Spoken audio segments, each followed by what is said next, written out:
Shalom. Semua sudah kembali dari berjalan-jalan.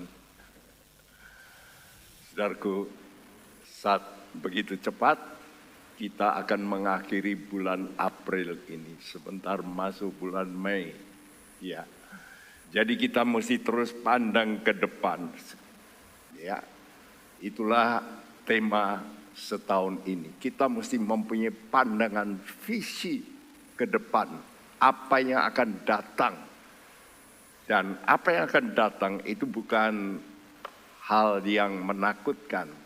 Memang sebagian besar orang nanti akan takut, bukan main. Tapi bagi anak-anak Tuhan ada hal yang sangat menggembirakan. Mengapa? Karena akan berjumpa dengan Tuhan yang akan menguasai bumi ini menjadi raja segala raja. Semua pemerintahan di dunia ini nanti akan diruntuhkan oleh Tuhan. Dan diganti dengan satu pemerintahan saja. Pemerintahan Kristus Yesus. Oleh karena itu, tema khotbah ini hari ini adalah bersama mempermuliakan Tuhan. Ya, kerjasama tentunya.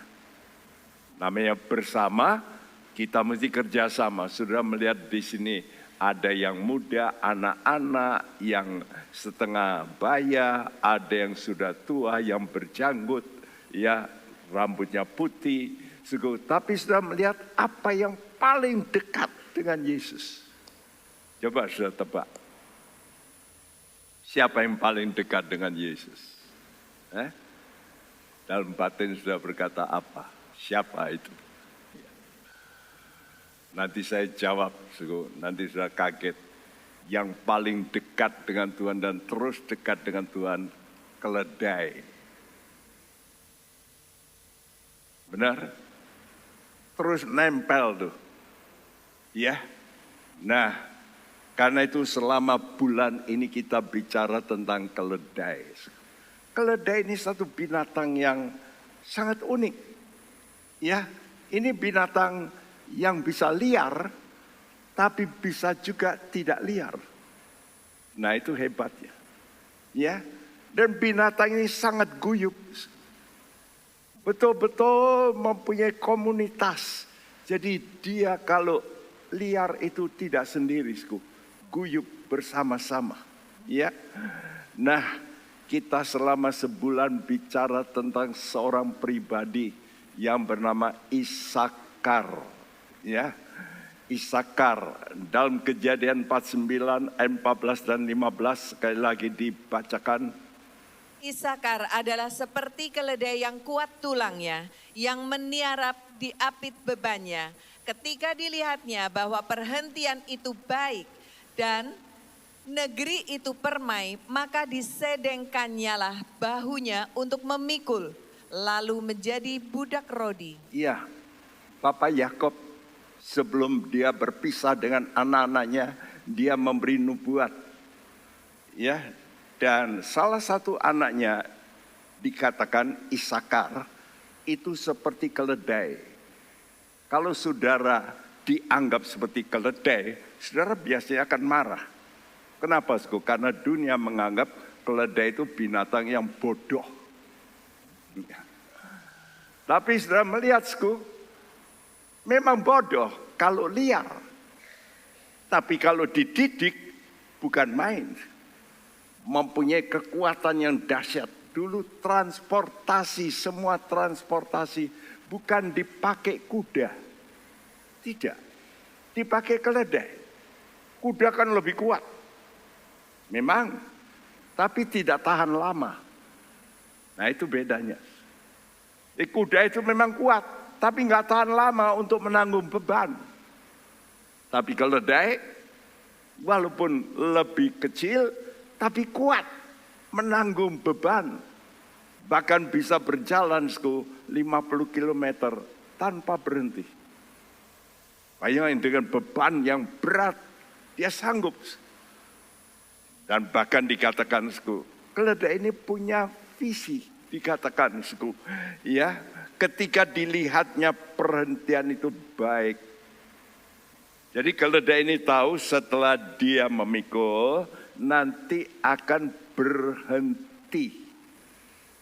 Nah, kita anak-anak Tuhan mesti begitu. Jadilah anak-anak Tuhan yang mempunyai keinginan untuk memikul beban. Beban apa? Beban kerajaan Tuhan. Beban kerajaan Tuhan itu yaitu gereja ini.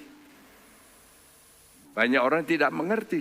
Jadi kalau sudah melayani orang dalam gereja, melayani mereka yang sakit, sudah kunjungi, mereka yang jatuh dalam dosa, engkau perbaiki, ya, yang miskin engkau bantu, ya, dan sebagainya. Itu namanya pelayanan diakonia. Gereja kita melakukan pelayanan diakonia, tiap bulan membagi beras sekian kilo, bahkan satpam kita juga ya beri sampai mereka bisa berpuluh-puluh tahun di tempat ini. Lihat satpam kita, bukan yang keluar masuk. Ada yang 40 tahun. Bayangin, kenapa? Karena diperhatikan. Kita butuh orang-orang yang mempunyai hati, memperhatikan orang lain. Nah, itulah yang namanya saudara seperti keledai yang mau menanggung beban. Kita memperhatikan hamba-hamba Tuhan di remote area, ya, tempat-tempat yang jauh, ya, di NTT. Bayangin, ada satu daerah di NTT di mana waktu kita kirim ke sana, ya, suami istri yang sudah lulus SMA dan masih didik lagi beberapa tahun, mereka mau menetap di sana, lalu istrinya kena malaria dan mati, ya. Tapi dia bertahan di situ. Kita utus seorang di sini untuk pergi ke sana melihat. Dia berkata, Pak Bekti, jangan utus saya kedua kali. Lu kenapa? Karena saya kalau naik mobil di sana takut bukan main, ya. Karena harus lewat jurang-jurang tinggi, ya, itu kalau mobilnya tidak bisa tahu di depan ada trek, ada apa, dan tidak mau minggir lebih dulu, nanti nggak bisa mundur tuh, jalannya kecil. Dan dia berkata, jangan utus saya kedua kali. Bayangin, kesitulah kita kirim daerah-daerah yang terpencil. Sekarang dari Nias sampai NTT, juga sampai di Papua. Saudaraku, kita masih membutuhkan yang namanya orang-orang yang seperti keledai. Yang siap menanggung beban, memikul, mau menjadi budak rodi. Tetapi Tuhan tahu, dalam Alkitab dituliskan memang spesial tentang keledai. Kalau manusia dituliskan harus ditebus dengan seekor domba, maka ternyata keledai juga mempunyai aturan. Keledai ini kalau keledainya sulung harus ditebus, pada binatang lain tidak. Kenapa begitu? Jadi memang keledai ini diumpamakan sebagai pekerja keras yang rela membantu. Karena itu di sini ada usher, kadang-kadang berdiri, ngawasi saudara, ya, dan tadi membersihkan dan sebagainya. Mereka rela melakukan. Kenapa? Karena ini untuk namanya kita membangun pekerjaan Tuhan di mana anak-anak Tuhan itu bisa, yang lain bisa, sangat nyaman. Nah, dibutuhkan lagi yang lain untuk pelayan-pelayan yang mau melayani yang lain supaya yang lain bisa nyaman dan mendapat berkat. Keledai sangat diperhatikan Tuhan. Bukan saja secara khusus ditulis bahwa keledai itu harus ditebus. Keluaran 13 ayat 13 sudah diterangkan beberapa minggu ini. Saudaraku. Tapi bukan hanya ditebus, secara khusus keledai ditulisku, Tuhan ingat keledai yang dipakai manusia untuk transportasi yang berat. Keledai ini juga capek, juga lelah. Gereja Tuhan juga begitu. Para pekerja di gereja Tuhan, ya, orang-orang yang mau menjadi pimpinan sel, leader sel, ya, pimpinan komsel, kadang-kadang capek hatinya. Aduh, sudah tak layani tapi ngomel lah, itulah. Betul enggak? Ada saudara-saudara di sini, grup pemimpin komsel yang sudah capek. Anda mesti berkata, aku mau seperti keledai ini yang dengan rela menyerahkan untuk menjadi budak rodi. Karena aku punya visi kemuliaan yang akan datang. Kita sebentar semua akan mati. Kemuliaanmu semua di bumi habis. Apa visi saudara setelah mati? Ini penting sekali, ini yang kekal. Tapi orang orientasinya selalu yang kelihatan. Tapi mereka tidak memikir setelah mati engkau nanti mulia atau tidak. Kalau Anda mau menjadi mulia, mari jadilah seperti keledai. Engkau berkata, yes Lord, I will. Aku mau memikul beban. Dan saya tantang juga untuk anak-anak muda. Mari belajar. Dan Tuhan mengerti. Anda membutuhkan rest. Dia tahu. Dia Allah pencipta. Manusia itu membutuhkan namanya perhentian. Ada beberapa saudara yang sudah mapan sekarang. Sudahlah. Saya tidak mau ikut-ikut cawe-cawe di gereja. Capek. Memang capek. Ya. Saya sampai usia 82 tahun, apa enggak capek ngurusi manusia? Capek. Tapi saya tidak melihat capeknya. Tapi saya melihat kemuliaan yang akan datang. Dan itu harus menjadi visi tiap orang Kristen. Yang dengan rela mau memikul beban. Dan Tuhan berkata, kalau manusia ini harus bekerja, hari ke-7 libur, berhenti. Dan Tuhan tulis secara eksplisit untuk lembu dan keledai. Tuhan memperhatikan bahwa manusia yang memikul beban itu perlu nanti istirahat. Dan Tuhan sediakan istirahat yang kekal selama-lamanya. Amin. Dan kita ingin itu, tapi kita tidak mau melakukan sekarang. Nah ini banyak orang tersinggunglah.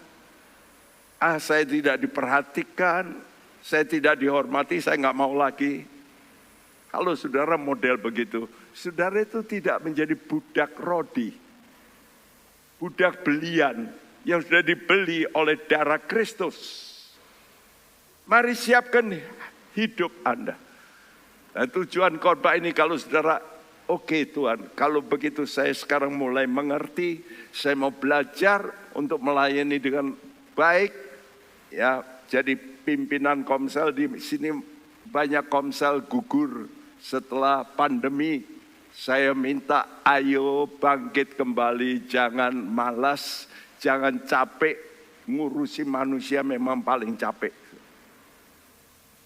Kalau sudah ngurusi barang-barang, box-box, sudah tumpuk-tumpuk, box itu enggak pernah, aduh, mau. Enggak. Tapi manusia yang kita atur dengan baik, seringkali ngomel. Halo? Bukankah begitu? Saudara yang merasa capek menjadi pimpinan komsel dan berkata, aku mau berhenti aja lah, ganti orang lain. Mahkotamu akan diambil oleh orang lain. Bangun, ayo, maju kembali.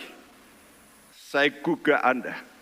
Dan saudara mempunyai tujuan, masuk Yerusalem sorgawi. Ya, seperti Yesus nanti. Dengan apa dia masuk Yerusalem terakhir yaitu dengan keledai. Ya, dan kita akan masuk Yerusalem sorgawi yang di sorga kekal dan alami perhentian yang kekal. Karena itu jangan merasa capek mengikut Tuhan. Mari kita melihat eksposisi kita dalam Injil Matius 21, ya, tapi juga saya petik dari Markus 11. Saya petik dari Lukas 19, ya, lalu dituliskan dalam Yohanes 12. Ini narasi peristiwa yang ditulis dalam 4 Injil. Jarang. Kalau sudah baca Alkitab, ada cerita cuma sekali saja. Cerita apa yang ditulis sampai 4 kali? Cerita kematian Tuhan Yesus. Itu 4 kali. Kebangkitan Tuhan Yesus 4 kali. Ya. Lalu Yesus masuk Yerusalem naik keledai 4 kali. Berarti apa, penting. Ada cerita yang cuma sekali. Ya. Misalnya perumpama air anggur, ya, air jadi air anggur. Itu cuma sekali. Ada lagi cerita pemuda yang mati, pemuda lain dibangkitkan. Itu cuma sekali. Tapi cerita Yesus naik keledai itu 4 kali. Berarti Tuhan itu sangat memperhatikan orang-orang yang siap memikul beban. Dan secara khusus saya perhatikan dalam Injil Lukas 19, cerita tentang Yesus masuk Yerusalem ini didahului dengan perumpamaan uang mina. Di situ diterangkan bahwa seorang raja, dia pergi lalu dia membagikan uang mina untuk dikerjakan. Dan Tuhan memberi perumpamaan itu dengan catatan berpokok pada kerajaan Allah yang segera kelihatan. Dan kita harus tahu ya. Saya sebagai pengajar tentang akhir zaman, ketahui generasi kita ini tidak akan lenyap. Pasti Tuhan datang. Jadi jangan sudah pikir masih lama. No. Karena Tuhan sudah 3 kali berbicara di Alkitab. Waktu dia beri perumpamaan tentang pohon ara, yaitu orang Israel yang muncul. Saudara tahu negara Israel itu lenyap tahun 721 sebelum Masehi. Jadi 2700 tahun yang lalu oleh negara Assyria. Itu kerajaan utara yang 10 suku. Kerajaan yang bawah itu dijajah oleh Babel itu tahun 606 dan dibakar habis tahun 587 sebelum Masehi. Jadi 2500 tahun yang lalu negara Israel habis. Nggak ada lagi. Dijajah dengan negara-negara lain. Ya, muncul dengan tiba-tiba tahun 48. Jadi setelah lenyap 2500 tahunan muncul. Karena itu keajaiban. Kata Tuhan, perhatikan kalau pohon ara ini mulai muncul, hanya 1 generasi. Ingat ini ucapan Yesus. This generation, bukan these generations, but this generation shall not pass away. Tidak akan lenyap sampai semuanya terjadi. Apa yang aku ucapkan pasti terjadi. Karena itu Tuhan sekarang kasih tahu ya, keadaan dunia akhir zaman ini semua berubah. Betul nggak? Dan apa yang paling berubah paling besar? Pernikahan. Dan Tuhan memberitahu juga tandanya Sodom dan Gomora. Kalau pernikahan sudah dirusakkan, aku marah. Tidak lama lagi kalau begitu. Jadi jangan sudah pikir Tuhan itu masih lama. Dan sudah cari uang mungkin untuk keturunan ke-10. Supaya anak cucu yang paling keturunan 10 hidupnya enak. Coba sudah pikirkan, waktunya tinggal sedikit. Apakah engkau sudah melakukan pekerjaan Tuhan? Banyak orang tidak berani. Saya dulu pikir, setelah saya tinggalkan pekerjaan saya mau melayani Tuhan. Karena memang saya dipanggil. Dan Tuhan memberitahu di sini pahala, ya, bagi mereka yang mau melakukan pekerjaan Tuhan itu. Nah, mari kita melihat yang pertama, yaitu Tuhan utus 2 muridnya, ya, ke satu jalan di mana persimpangan jalan di situ nanti kamu akan ketemu 2 keledai induk betina dan anaknya. Lepaskan 2 keledai itu, bawa kepadaku, kata Tuhan. Saudaraku, keledai satu binatang yang spesial, ditulis di Alkitab harus ditebus. Tidak ada binatang lain yang harus ditebus. Cuma keledai. Aneh bukan? Tebusnya dengan domba. Sama dengan manusia zaman dulu. Harus ditebus dengan domba. Ya, ini berarti Tuhan ini mau menebus, itu artinya membeli. Ya, Anda ini dibeli dengan darah Kristus. Dengan korban Yesus. Dan setelah dibeli Tuhan kata, aku mau pakai kamu. Mau enggak? Seringkali kita sudah dibeli oleh Tuhan. Tapi kita merasa diri kita punya kita. No. Dirimu itu punyanya Kristus. Sejak engkau mau menerima Yesus, mau ditebus, dirimu bukan milikmu lagi. Karena itu ingat-ingat, aku mau gini mau apa? Nah itu artinya orang yang tidak tahu dirinya ini sudah dibayar oleh Yesus dengan harga mahal. Karena itu ya aku kan cari uang sendiri, aku mau pakai uangku untuk ini itu kan bebas. Nah ini orang yang tidak mengerti dirinya ditebus.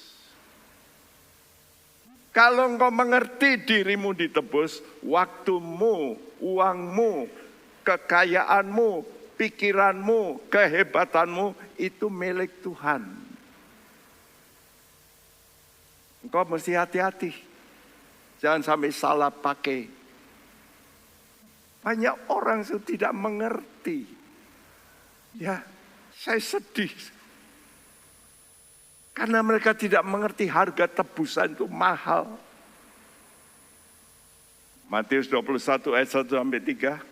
Ketika Yesus dan murid-muridnya telah dekat Yerusalem dan tiba di Betfage yang terletak di Bukit Zaitun, Yesus menyuruh 2 orang muridnya dengan pesan, pergilah ke kampung yang di depanmu itu dan di situ kamu akan segera menemukan seekor keledai betina tertambat dan anaknya ada di dekatnya. Lepaskanlah keledai itu dan bawalah keduanya kepadaku. Dan jikalau ada orang menegur kamu, katakanlah Tuhan memerlukannya. Ia akan segera mengembalikannya. Tuhan memerlukannya. Ini kata-kata yang tajam. God needs you. Tuhan itu membutuhkan engkau yang sudah ditebus. Apakah engkau bisa merespons? Yes. Yesaya waktu dipanggil Tuhan, siapa yang aku utus? Yesaya berkata, here I am, di sini aku. I will. Mungkin hari ini ada pemuda-pemuda, waktu saya dulu masih muda, mendengar khotbah seperti ini, saya berkata dalam batin, teriak, yes, I will, aku mau Tuhan. Aku mau karena aku punya visi kerajaan yang akan datang yang kekal. Ini penting. Keledai ini tertambat dengan anaknya. Ya, dan sekarang mau dipakai oleh raja, segala raja. Masa nggak mau? Bukankah ini suatu privilege, suatu hak khusus? Jadi Tuhan itu mau memakai orang-orang tua dan muda. Ya, bukan hanya yang kuat. Yang tua juga mau dipakai. Tadi katakan 2 ekor keledai. Ya, yang induk dan anak. Berarti yang tua dan muda. Yang mempunyai hati seperti Isakar. Yang berkata, Tuhan, aku mau dipakai oleh Tuhan untuk memikul beban kerajaan. Ya. Karena itu kalau sudah punya beban kerajaan, sudah memikirkan juga suku hamba-hamba Tuhan yang kita kirim ke daerah-daerah suku di mana mereka susah, ya, hidup aja susah. Ya, kita kirim ke sana. Kalau mereka masih rela mau tinggal di situ. Padahal orang-orang yang dilayani itu kelasnya jauh lebih di bawah. Biasanya kita senang kalau melayani orang-orang yang levelnya tinggi. Betul enggak? Tapi kalau daerah-daerah yang susah, oh no, buat apa? Tapi mereka membutuhkan Tuhan. Mereka perlu diselamatkan. Karena itu kita utus. Gereja kita sudah membuka 130-an tempat di mana-mana. Dari mana uangnya? Dari hanya gereja ini. Kalau saya mau pakai untuk diri saya sendiri, saya bisa naik mobil yang hebat-hebat. Tapi saya tidak berorientasi itu. Saya melihat ke depan, kemuliaan Tuhan yang nanti yang aku terima. Ayub 39 ayat 8. Siapakah yang mengumbar keledai liar atau siapakah yang membuka tali tambatan keledai jalang? Siapa yang mengumbar keledai liar? Saudaraku, ya dirinya sendiri. Keledai itu karena di dalam diri keledai itu punya sifat memang ingin bebas. Dan inilah sifat semua manusia. Karena itu dinyanyikan oleh Elvis Presley. I want to be free. Betul enggak? Free, free. Semua ingin bebas, seenaknya. Sehingga tidak menuruti aturan Tuhan. Nah, itulah sifat manusia. Sudah dikasih tahu misalnya. Jangan, narkoba itu, enggak lah aku mau enak kok. Nah, coba, sudah tahu. Bahkan sudah ditaruh pelang besar ke rokok. Ya, ada gambar cancer di sini. Saudara saya, ya kakak daripada istri saya berkata jangan merokok lagi. Enggak apa-apa, ya. Diperiksa dokter, ya parunya bersih. Oh puji Tuhan. Saya bilang berhenti. Enggak mau. Tidak kena paru, kena di sini. Nah, sudah ada gambarnya, kok masih berani? Aneh ya. Saudara, karena itu manusia itu, Alkitab mengatakan keledai jalang. Jalang itu semaunya dewek. Mengumbar itu menunjukkan sifat ingin bebas. Memang binatang ini bernaluri bebas. Tapi kalau dia bisa ditangkap, dijinakan, Wah, nurut. Betul-betul nurut dan rela memikul beban. Asa mulai lalu dikekang. Pasang namanya kekang ini. Nah, kita juga begitu. Mulai penurutan kita di mana, Sku? Ini loh, di mulut kita ini loh. Kalau mulutmu suka gosip, suka nipu, wah sudah sulit. Itu namanya liar. Masih saja anak Tuhan suka gosip. Apalagi gosip soal pendetanya. Waduh, paling jadi topik. Dan saya rasa dulu, saya rasakan itu sekarang sudah meredah. Saya berkata, inilah pekerjaan daripada Roh Kudus, firman Tuhan. Banyak pendeta nggak kuat. Ya, satu hari saya bikin itu altar call untuk pendeta-pendeta di Jawa Barat. Banyak yang maju. Dan waktu itu saya bicara tentang salib. Satu pendeta saya dekati karena dia nangis begitu rupa saya rangkul. Dia nangis. Dia berkata, Pak Bekti, hari ini kalau saya tidak dengarkan khotbah, saya mau berhenti dari melayani Tuhan. Kenapa? Saya dibully habis-habisan sama majelis saya. Saya sudah tidak kuat, saya mau keluar. Sudah tahu di Amerika, tiap bulan 1.500 pendeta quit. Tiap bulan. Bayangin. Kenapa? Enggak kuat. Oh Tuhan, tolonglah Tuhan.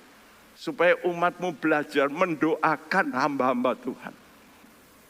Ya, saudaraku, keledai liar dapat dijinakan dan dapat dilepaskan dari gerombolannya yang liar. Kalau mulutnya ini dikekang, kemudian dididik untuk memikul beban. Ya, saudaraku. Jadi kalau dulu Tuhan itu mengirim 2 murid, ya, yaitu Petrus dan Yohanes untuk mencari keledai, ya. Sekarang Tuhan tidak mengirim ya hamba-hamba Tuhan saja, tapi istimewa Tuhan kirim dari sorga 2 pribadi, yaitu Tuhan Yesus diturunkan dari sorga. Setelah Yesus naik ke sorga, diturunkan Roh Kudus pribadi ketiga. Untuk apa? Untuk melepaskan kita. Firman Tuhan dan Roh Kuduslah dalam tiap ibadah kalau kita dengar dengan sungguh-sungguh, saudara menyanyi dengan sungguh, Roh Tuhan hadir, sudah akan dilepaskan dari ikatan-ikatanmu. Mari dibaca surat Yakobus 1 ayat 17 sampai 18. Setiap pemberian yang baik dan setiap anugerah yang sempurna datangnya dari atas, diturunkan dari Bapa segala terang. Padanya tidak ada perubahan atau bayangan karena pertukaran. Atas kehendaknya sendiri ia telah menjadikan kita oleh firman kebenaran, supaya kita pada tingkat yang tertentu menjadi anak sulung di antara semua ciptaannya. Iya, Tuhan kirim Tuhan Yesus. Firman untuk apa? Menjadikan kita. Ayat ini saya tuliskan warna pink, ya, orange, ya, menjadikan kita oleh firman kebenaran. Karena itu waktu saudara mendengarkan firman Tuhan, saudara mulai dibentuk oleh firman Tuhan. Kalau saudara rela dan Roh Kudus bekerja, ya, untuk apa? Supaya saudara ini nanti menjadi anak sulung dari semua ciptaannya. Seperti keledai tadi. Kalau sulung ditebus. Karena itu Tuhan mau mencari orang-orang yang berkata, aku mau meraih hak kesulungan. Ya, hak yang besar yang Tuhan sediakan. Tapi kita seringkali menghadapi masalah. Yaitu kebimbangan.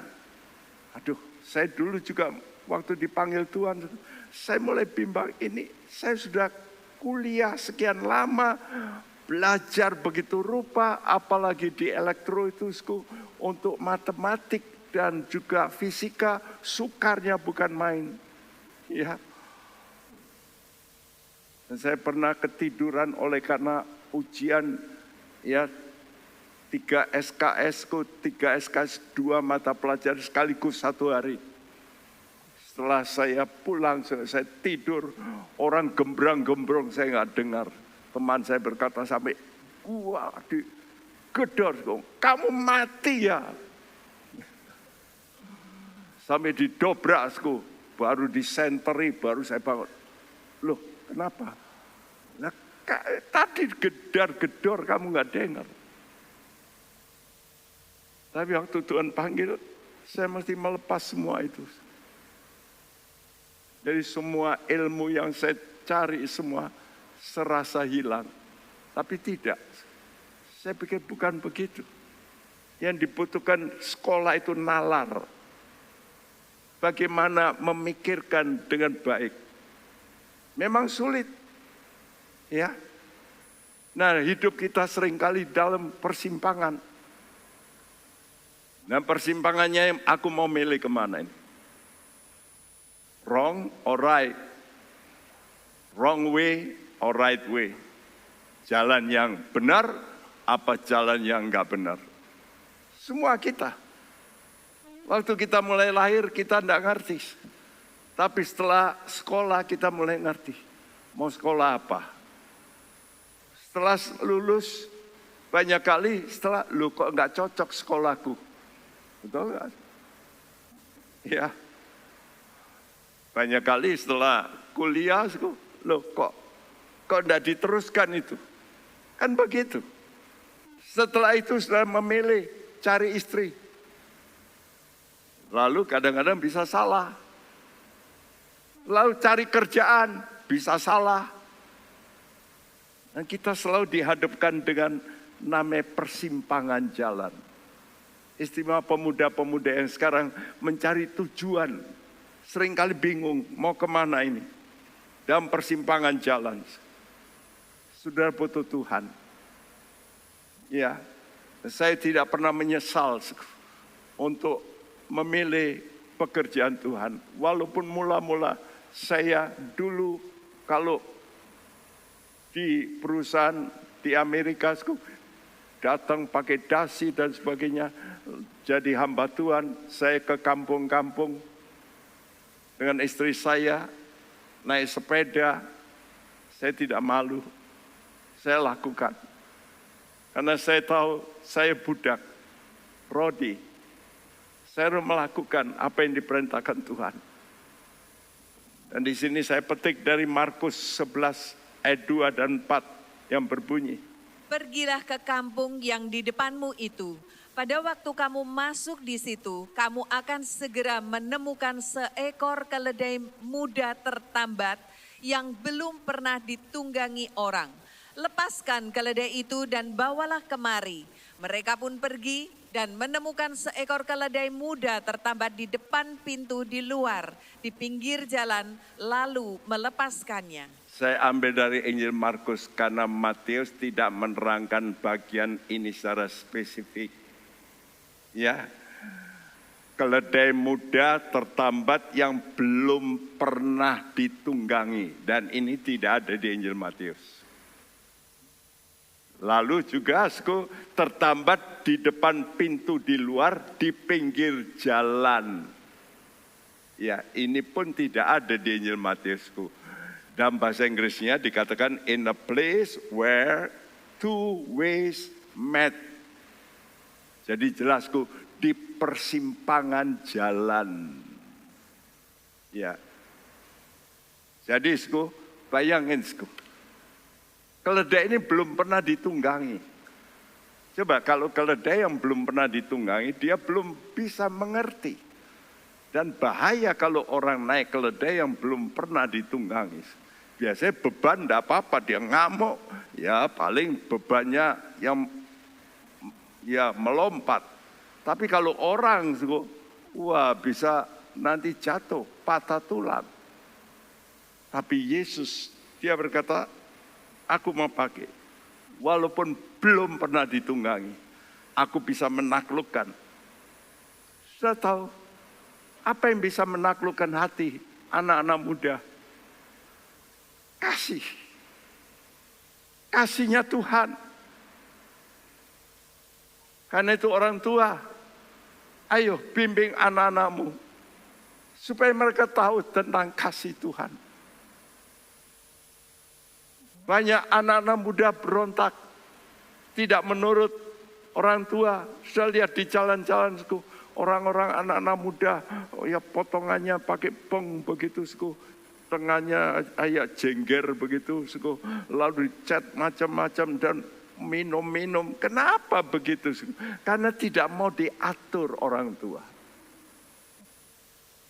Yesus Tuhan kita sanggup menaklukkan hati manusia dengan kasih Kristus. Kan itu orang tua mesti membawa anak-anaknya sejak kecil. Jangan terlambat. Masih kecil biar tidur aja. Bawa ke gereja. Dari kecil dididik. Supaya mereka mengerti kasih Tuhan. Kasih Tuhanlah yang bisa menaklukkan. Dan kasih Tuhan yang bisa menaklukkan hati saya untuk berkata, Tuhan, saya mau melepas pekerjaan saya. Saya mau melayani Tuhan. Hanya kasih Kristus yang sanggup menusuk hati kita. Sehingga kita berkata, aku mau. Dan seringkali orang dalam kebimbangan. Anak-anak muda selalu akan memilih pekerjaan, lalu jodoh dan sebagainya. Kadang-kadang sulit memilih, kebingungan dalam pemilihan tujuan hidup. Tuhanmu sanggup mengarahkan. Tuhanmu sanggup untuk memilihkan yang terbaik bagimu. Haleluya. Karena itu anak-anak muda dekat dengan Tuhan. Anda tidak mungkin kesasar. Anda akan menemukan tujuan hidupmu dengan benar. Cari Tuhan. Dan kau akan mengalami perhentian dalam jiwamu. Karena itu apa yang dibutuhkan yang perlu. Anak-anak muda tidak perlu banyak yang namanya omongan. Orang tua ngomong, cerewet, marahi terus. Tapi tidak memberi contoh hidup. Ya, papanya merokok, anaknya mau merokok. Enggak boleh kamu, masih kecil. Nah, papa merokok. Ya kamu masih kecil. Nah, dia lalu sembunyi-sembunyi. Ya. Untung Tuhan itu baik. Papa saya dulu perokok tapi berhenti. Tapi perokok dulu. Ya, lalu saya juga nyoba. Begitu nyoba sekali, waduh, gak enak buang itu. Untung Tuhan itu mau memilih saya sehingga dari awal saya sekali itu saja merokok dan tidak mau lagi. Kenapa?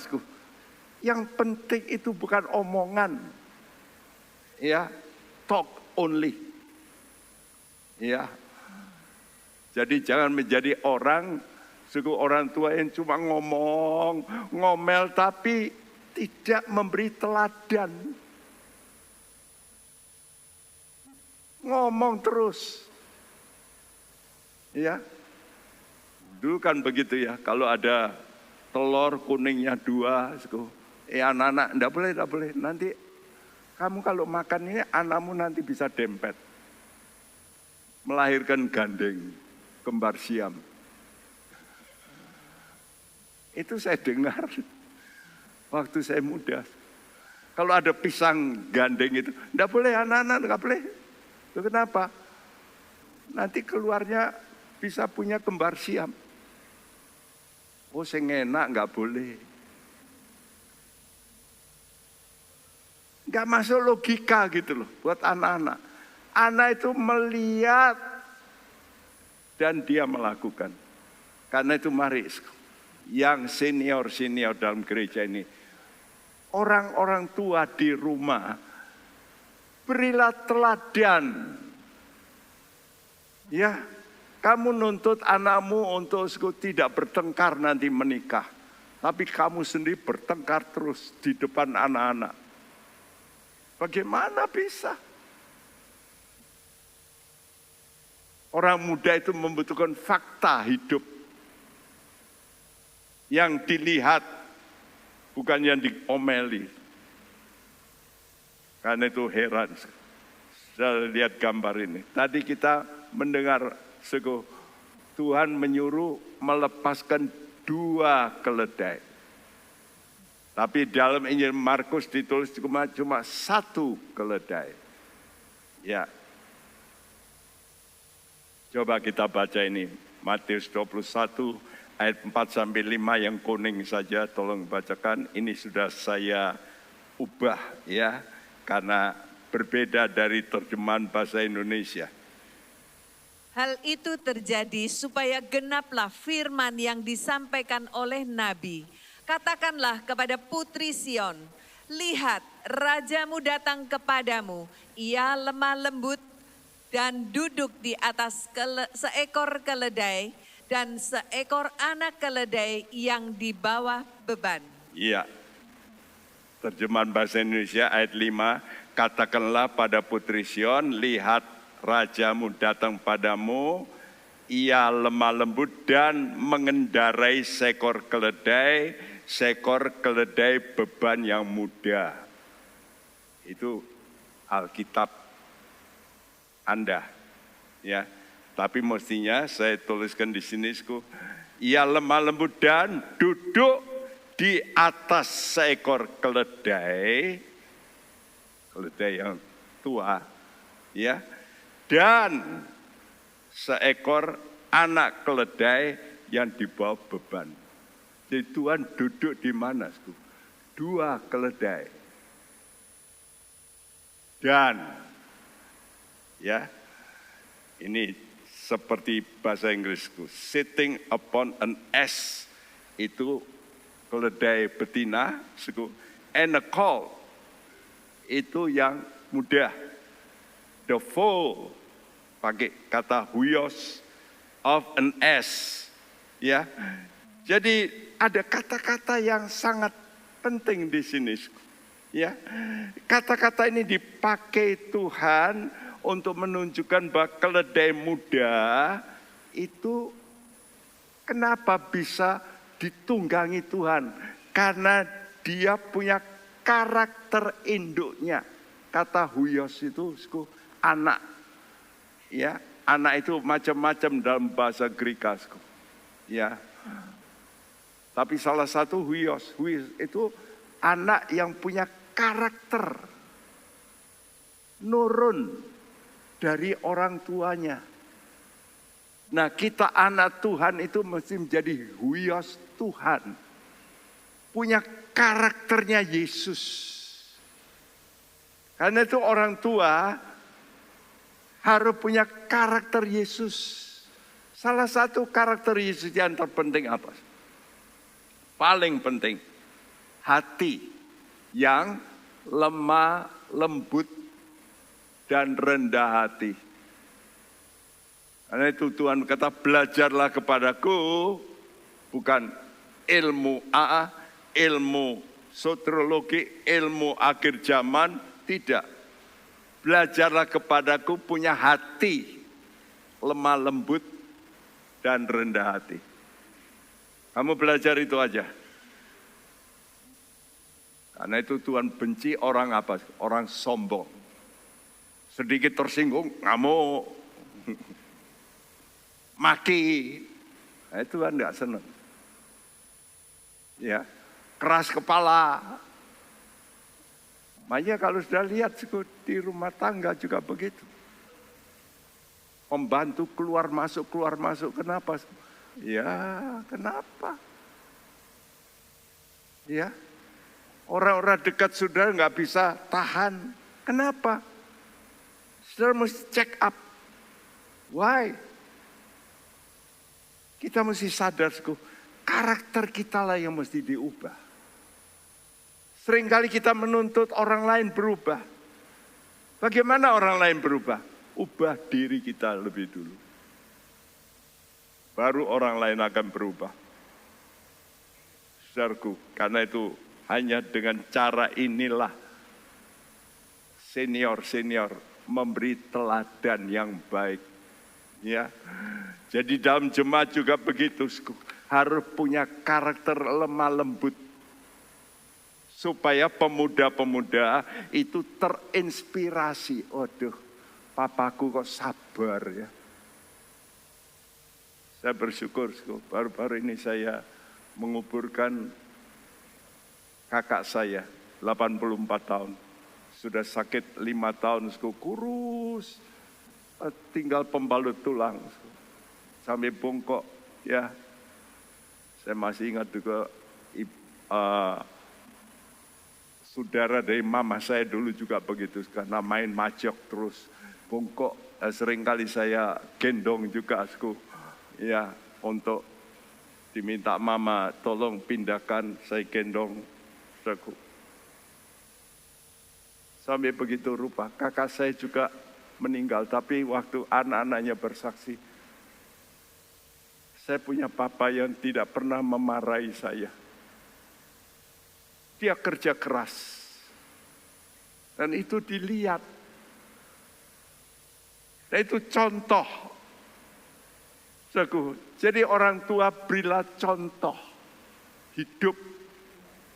Fakta yang bisa dilihat dan bisa didengar. Kenapa anak-anak bisa berubah? Karena enggak lihat contoh.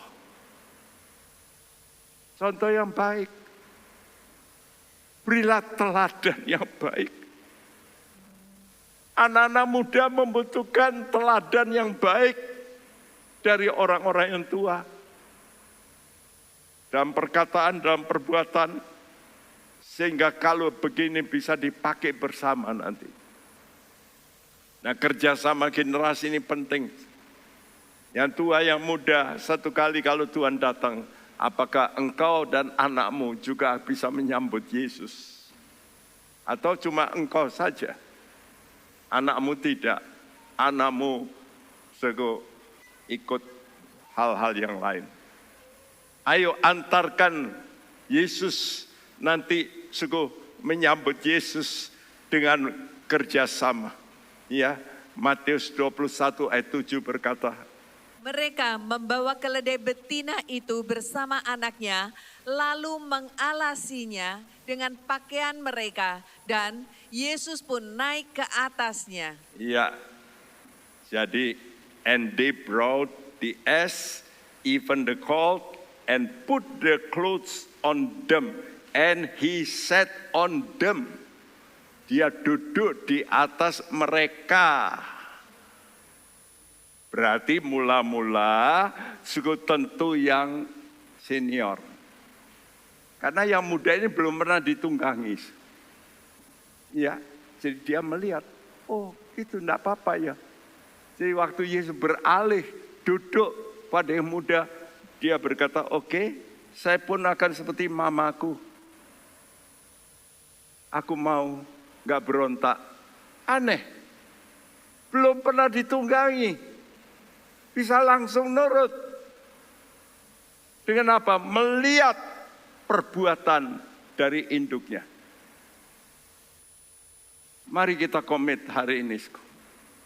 Kami orang-orang yang tua, yang senior. Tuhan tolong kami. Ucapan kami istimewa di rumah. Supaya tidak sembrono. Supaya anak-anak dengar kami berubah. Kami bertobat. Dan doakanlah pemuda-pemuda untuk ayah ibumu. Ya, jadi Tuhan mau pakai tua dan muda bersama-sama. Luar biasa. Ya, dan terakhir paling penting, perkumpulan yang sangat meriah terjadi. Ya, saat Kristus nanti jumpa dengan umatnya, umat kudus. Sudah lihat di sini, orang-orang dikatakan menghamparkan pakaiannya. Waduh, ya. Jadi keledai ini jalan di atas pakaian manusia. Bukankah ini satu penghormatan untuk keledai itu? Karena itu saya petik dari Lukas 19 ayat 36 sampai 38. Dan sementara Yesus mengendarai keledai itu, mereka menghamparkan pakaiannya di jalan.